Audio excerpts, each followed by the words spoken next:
Hello hi नमस्कार, स्वागत है आप सभी का उत्कर्ष के डिजिटल मंच पे, जहां मैं प्रणीता शुक्ला फिर से हाजिर हूं लेकर आपका अगला टॉपिक। जी हां, आज हम बात करेंगे हिंदी व्याकरण के तहत संज्ञा के स्थान पर सर्वनाम। जी हां, संज्ञा के स्थान पर सर्वनाम।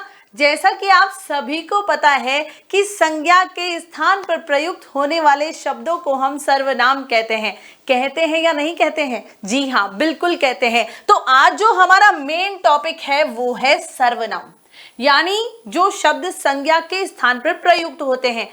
आपको ये तो जरूर ज्ञात होगा कि संज्ञा किसे कहते हैं, क्योंकि हम छोटी सी क्लास से पढ़ते आ रहे हैं कि किसी व्यक्ति, वस्तु, स्थान, भाव आदि के नाम को हम क्या कहते हैं? संज्ञा कहते हैं। बस उन्हीं के स्थान पर हम सर्वनाम शब्द लिखते हैं। क्यों लिखते हैं? बहुत सारे स्टूडेंट्स और बहुत सारे लोग सोचते हैं कि संज्ञा के स्थान पर सर्वनाम क्यों लिखे जाते हैं, सर्वनाम शब्दों का प्रयोग क्यों किया जाता है। तो मैं आपको बता देती हूं कि एक ही शब्द की जब पुनरावृत्ति होती है तो वाक्य सुनने में बिल्कुल भी अच्छा नहीं लगता। फॉर एग्जाम्पल, जैसे मैंने एक नाम ले लिया यथार्थ, ठीक है। यथार्थ बहुत अच्छा लड़का है, यथार्थ पढ़ाई में होशियार है, यथार्थ को क्रिकेट खेलना अच्छा लगता है, यथार्थ पढ़ाई में हमेशा अव्वल आता है। जब मैंने कुछ ये सेंटेंसेस बोले, जब इन कुछ वाक्यों को मैंने बोला, तो आपने एक चीज नोटिस की होगी कि एक ही शब्द की बार बार पुनरावृत्ति हो रही है, यानी मैंने यथार्थ शब्द को कई बार बोला है। जब हम बार बार किसी शब्द को बार बार हर वाक्य में बोलते हैं तो वो सुनने में बिल्कुल भी सरस नहीं लगता है। तो हम क्या करते हैं, जहां एक ही शब्द की पुनरावृत्ति होती है वहां हम सर्वनाम शब्दों का प्रयोग करें तो शायद वो वाक्य बहुत ही अच्छा लगता है, सुनने में भी अच्छा लगता है और वो वाक्य सार्थक भी होता है। तो बस इसी चीज को आज हम समझेंगे हमारे आज के टॉपिक संज्ञा के स्थान पर सर्वनाम। चलिए शुरू करते हैं। सबसे पहले मैं आपको सर्वनाम का शाब्दिक अर्थ बता देती हूं। सर्वनाम का शाब्दिक अर्थ होता है सबका नाम। सर्व का अर्थ होता है सबका और नाम का तो आप सभी को ज्ञात है, यानी हमारे आसपास जो भी नाम है, बहुत सारे, हर किसी का कोई ना कोई नाम है। तो सर्वनाम के बारे में हम देखेंगे। पहले हम इसका जो है शाब्दिक अर्थ लिख लेते हैं। सर्वनाम का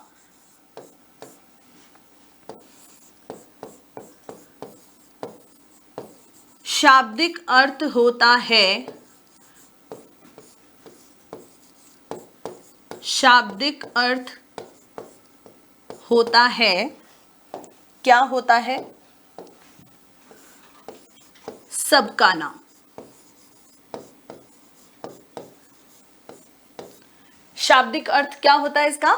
सबका नाम। चाहे लड़का हो, लड़की हो, हर किसी का कोई ना कोई नाम जरूर होता है। हर वस्तु का कोई नाम होता है, हर जगह का कोई नाम होता है ना। तो हम उनका बार बार प्रयोग नहीं करेंगे और वहां पर सर्वनाम का प्रयोग करेंगे। कैसे करेंगे? चलो परिभाषा के माध्यम से मैं आपको इसको समझाती हूं। परिभाषा देखिए, संज्ञा के स्थान पर, संज्ञा के स्थान पर प्रयुक्त होने वाले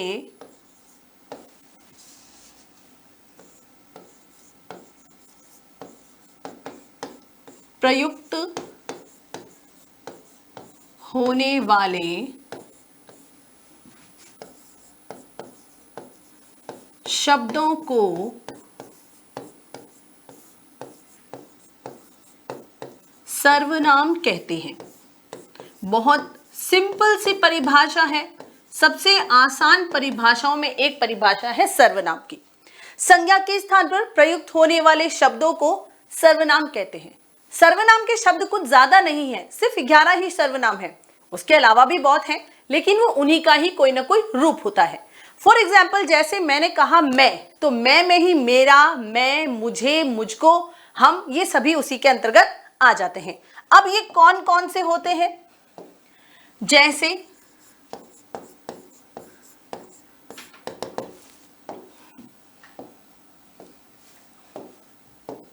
जैसे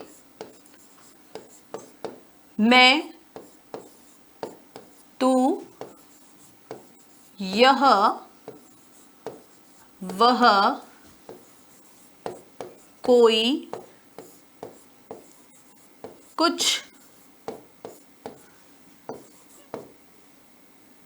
क्या कौन जो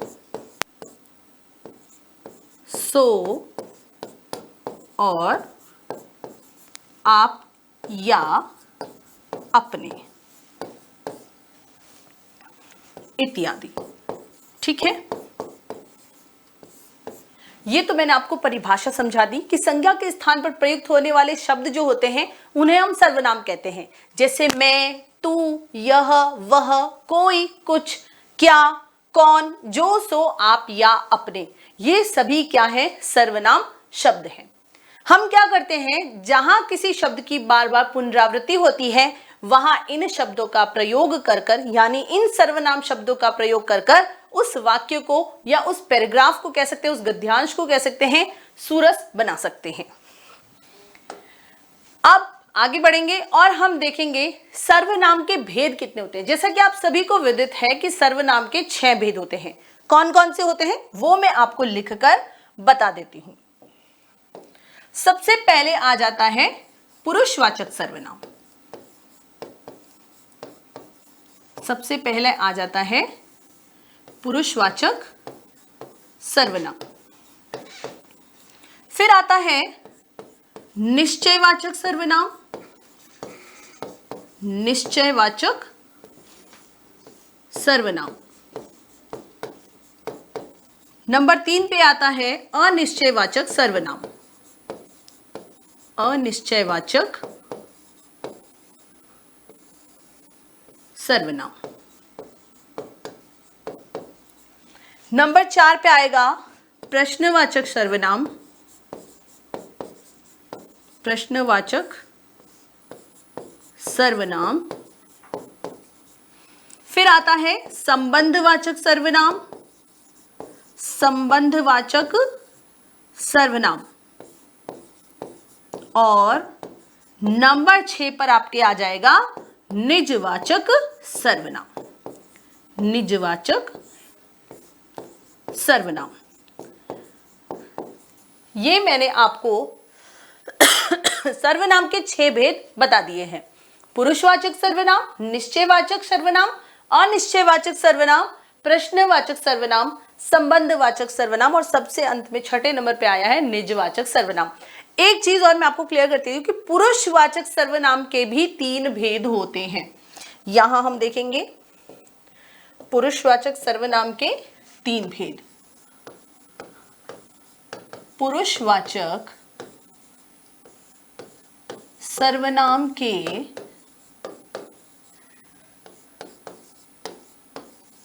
3 उपभेद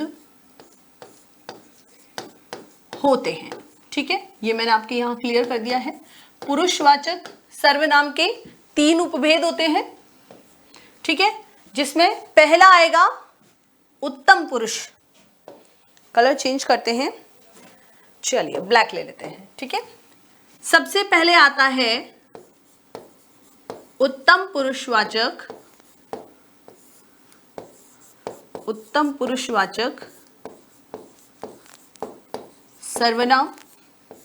फिर आता है मध्यम पुरुषवाचक। मध्यम पुरुषवाचक सर्वनाम। और नंबर 3 पे आता है अन्य पुरुषवाचक। नंबर 3 पे क्या आएगा? अन्य पुरुषवाचक सर्वनाम।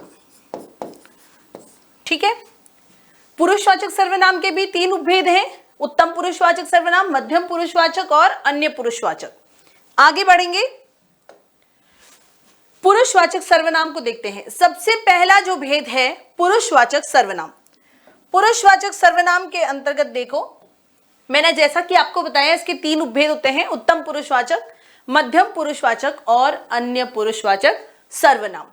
उत्तम पुरुषवाचक के तहत मैं अर्थात जो वक्ता होता है उसके अर्थ में, मध्यम पुरुषवाचक अर्थात श्रोता जिससे बात की जा रही है अर्थात तुम, और अन्य पुरुष अर्थात मैं और तुम, यानी वक्ता और श्रोता जब किसी अन्य की बात कर रहे होते हैं वहां होता है अन्य पुरुषवाचक। तो यही पुरुषवाचक सर्वनाम होता है। तो देखो सबसे पहले यहां लिख देंगे मैं, तू और वह। यहां तुम भी हो सकता है, मैं, तू और वह, या मैं, तुम और वह, ऐसे भी हो सकता है। ठीक है, तो ये मैंने आपको बताया उत्तम पुरुषवाचक, मध्यम पुरुषवाचक, अन्य पुरुषवाचक। उत्तम पुरुषवाचक मैं हो गई, जैसे मैं बात कर रही हूं, मैं आपसे बात कर रही हूं, तो आप मध्यम पुरुषवाचक हो गए, और हम दोनों मिलकर किसी तीसरे पर्सन की बात कर रहे हैं तो वहां आ जाएगा अन्य पुरुषवाचक। ठीक है, कुछ उदाहरण से भी समझने की कोशिश करते हैं। फॉर एग्जाम्पल, तू कहता तो ठीक होगा, तू कहता है तो ठीक होगा, ये मैंने आपको बोला, लेकिन तू कहता है तो ठीक होगा, यहां पहला शब्द जो है वो सीधा सीधा बता रहा है कि यहां पर मध्यम पुरुषवाचक सर्वनाम होगा, क्योंकि यहां शब्द क्या आया है, तू कहता है तो ठीक होगा। फिर नंबर 2 पे है, हेलो मेरा नाम कविता है। अब यहां मेरा शब्द आ गया है, अर्थात वक्ता जो है अपने बारे में बात कर रहा है, तो यहां उत्तम पुरुषवाचक होगा। जैसा कि मैंने आपको बताया, उत्तम पुरुषवाचक में वक्ता स्वयं अपने लिए वक्त शब्दों का इस्तेमाल करेगा, उन सर्वनाम शब्दों का अपने लिए खुद के लिए काम करेगा, इस्तेमाल करेगा, और मध्यम पुरुष में दूसरों के लिए करता है, और अन्य पुरुष में किसी अन्य के लिए। ठीक है, तो यहां हेलो मेरा नाम कविता है, तो मेरा से पता चलता है कि यह उत्तम पुरुष का उदाहरण है। फिर मैंने आपको बताया था कि वह हमेशा अव्वल आता है, तो यहां देखो एक चीज नोट करना, यहां पर उत्तम पुरुष भी आ गया, यहां पर मध्यम पुरुष भी आ गया। एक ही वाक्य में आपको तीनों ही शब्द देखने को मिल गए, उत्तम पुरुष, मध्यम पुरुष और अन्य पुरुष। तो मैंने आपको बताया था कि वह, यानी वक्ता भी है इसमें, श्रोता भी है और अन्य पुरुषवाचक भी है, लेकिन यह तीनों शब्द है, लेकिन यहां पर अन्य पुरुषवाचक का ये उदाहरण हम मानेंगे। ये तो मैंने आपको एज अ लैंग्वेज के हिसाब से बता दिया कि हाँ मैं पढ़ा रही हूं, तो आपको बता दिया कि यहाँ इन दोनों भी सर्वनाम का प्रयोग हुआ है, लेकिन देखा जाए तो हम फर्स्ट प्रायोरिटी इसको देंगे कि वह हमेशा अव्वल आता है, यानी दो जने बात करें किसी अन्य पुरुष की, तो यहां अन्य पुरुषवाचक सर्वनाम हो जाएगा। आगे बढ़ेंगे, नेक्स्ट है हमारा निश्चयवाचक सर्वनाम, दूसरा वाला। जिन सर्वनाम शब्दों से किसी निश्चित व्यक्ति अथवा वस्तु का बोध हो वहां निश्चयवाचक सर्वनाम होगा। सीधा सा पता चल रहा है भाई, नाम से ही पता चल रहा है निश्चय है, जो भी है वो निश्चय है, फिर चाहे वो कोई मनुष्य हो, कोई वस्तु हो, कोई स्थान हो। एग्जाम्पल से समझेंगे। फॉर एग्जाम्पल,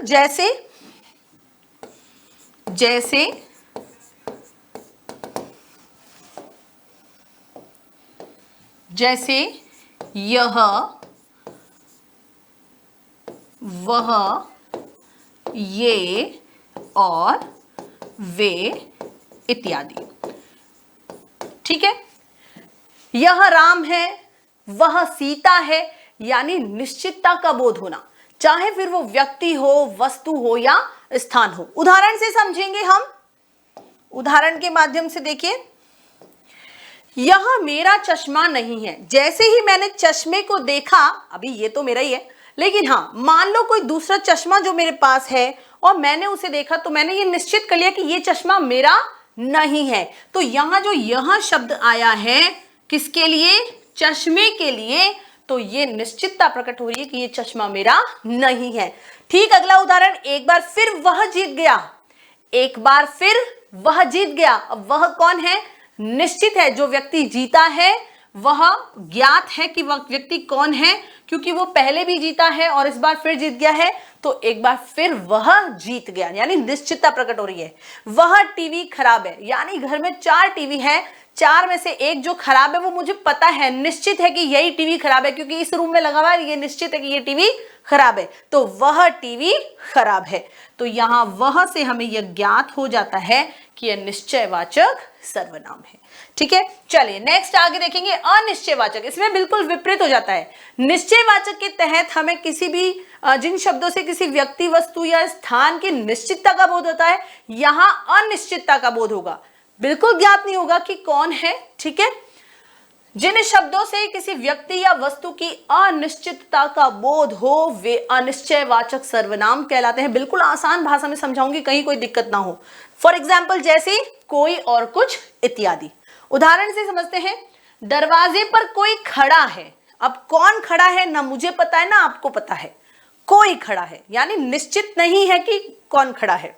फिर है स्वाद में कुछ कमी है, स्वाद में कुछ कमी है। अब क्या कमी है? नमक कम है, मिर्ची कम है, धनिया कम है कि हल्दी कम है, या गरम मसाले की कमी है, या खटाई की कमी है, मिठास की कमी है, कुछ कमी है। ज्ञात नहीं है कि कमी क्या है। कुछ न कुछ गड़बड़ है, सोच में पड़ जाते ना कई बार, कुछ न कुछ गड़बड़ है, तो कुछ न कुछ गड़बड़ है वो भी निश्चित नहीं है, अनिश्चय है कि गड़बड़ क्या है। कुछ न कुछ गड़बड़ है वो बाद में जब ज्ञात होगा तब की बात है, जब तक ज्ञात नहीं है कुछ न कुछ गड़बड़ है। नेक्स्ट अपना आ जाता है प्रश्नवाचक सर्वनाम। तो प्रश्नवाचक सर्वनाम, जिन सर्वनाम शब्दों से सीधा सीधा प्रश्नों का बोध हो जाएगा वहां कौन सा सर्वनाम हो जाता है? प्रश्नवाचक सर्वनाम। जैसे ही हमने कोई वाक्य सुना उससे तुरंत पता चल जाता है कि हाँ ये तो प्रश्न पूछा जा रहा है। फॉर एग्जाम्पल जैसे क्या, कौन, कब, कहाँ, कैसे, ये सभी शब्द जो है वो प्रश्नवाचक शब्द हैं। उदाहरण के तौर पे आप क्या कर रहे हो, यहां जैसे ही शब्द आया आप क्या कर रहे हो, तो जो क्या शब्द है, जो क्या शब्द है ये क्या है? प्रश्न।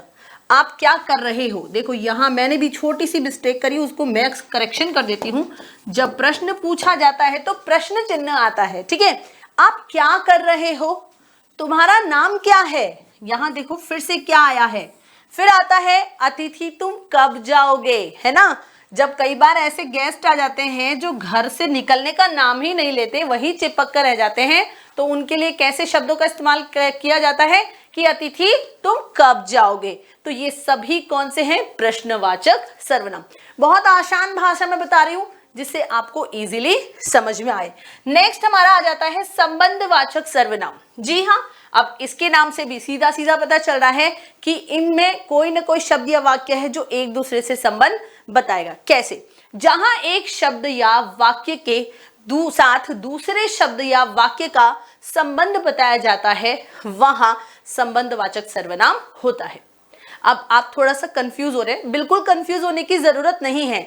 जहां एक शब्द या वाक्य के साथ दूसरे शब्द या वाक्य का संबंध बताया जाएगा, अब क्या रिलेशन बताया जाएगा वो मैं आपको समझाती हूं। देखो पहले हम इसका एग्जाम्पल देख लेते हैं, जैसे जो, सो, जैसा, वैसा इत्यादि, जिसकी, उसकी, ये सारे शब्द है ना। देखो उदाहरण, जो बाहर खड़ा है वह कल भी आया था, जो बाहर खड़ा है वह कल भी आया था, यानी जो बाहर खड़ा है और जो कल आया था वो एक ही व्यक्ति है। यानी एक ही व्यक्ति का दो जगह संबंध कैसे बताया गया है कि जो बाहर खड़ा है वह कल भी आया था, तो एक ही व्यक्ति का संबंध दूसरे बात से बताया गया है। यानी जो बाहर खड़ा है वह कल भी आया था, ठीक है। जिसकी लाठी उसकी भैंस, जैसी कड़ी वैसी भरनी। ये सबसे लास्ट है अपना छठा नंबर, निजवाचक सर्वनाम। जिन सर्वनाम शब्दों का प्रयोग कर्ता स्वयं के लिए करता है वहां निजवाचक सर्वनाम होता है। जैसे खुद, आप, स्वतः, अपने इत्यादि। फॉर एग्जाम्पल उदाहरण से समझाऊंगी, मैं अपना काम आप कर लूंगा, यानी कर्ता स्वयं अपने आप जब कार्य करेगा तो वहां पर कौन सा सर्वनाम हो जाएगा? निजवाचक सर्वनाम। तो इन तीनों उदाहरणों में आप, जैसे मैं खुद खाना बना लूंगा और मैं अपना खाना बना रहा हूं, ठीक इसी तरीके से आप और भी बहुत सारे जो हैं उदाहरण देकर और भी अच्छे से सर्वनाम को समझ सकते हैं। मैं उम्मीद करती हूं आज की क्लास आपको बहुत अच्छी लगी होगी और बहुत आसान भाषा में मैंने आपको समझाया है, तो सर्वनाम आपको बहुत अच्छे से समझ में आ गया होगा। चलिए फिर से मिलते हैं अगली क्लास में, तब तक आप सभी का बहुत बहुत शुक्रिया। Bye bye, see you again.